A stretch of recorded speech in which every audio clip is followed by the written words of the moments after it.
ఇటీవల ఆయన ఆంధ్రప్రదేశ్ జై ఆంధ్ర అనండి, జై అమరావతి అనకండి అంటూ ఒక మాట మాట్లాడడం కూడా చూసాం.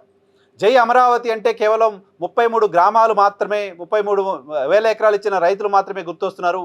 అదే జై ఆంధ్ర అంటే మొత్తం ఆంధ్రప్రదేశ్ని రిప్రజెంటేట్ చేసినట్టు అవుతుంది. కాబట్టి జై అమరావతి అనకండి, జై ఆంధ్ర అనండి అంటూ పవన్ కళ్యాణ్ చెప్పడం చూసాం.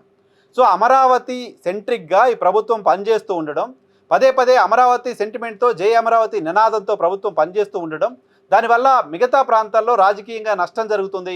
అమరావతిని కేవలం తెలుగుదేశం పార్టీని ఓన్ చేసుకొనిండి, అమరావతి స్లోగన్ని మీరు ఎత్తుకోవాల్సిన అవసరం లేదు అని జనసేన పార్టీ నేతలకు పవన్ కళ్యాణ్ చెప్పినట్లుగా అర్థం చేసుకోవాల్సిన అవసరం కనపడుతోంది.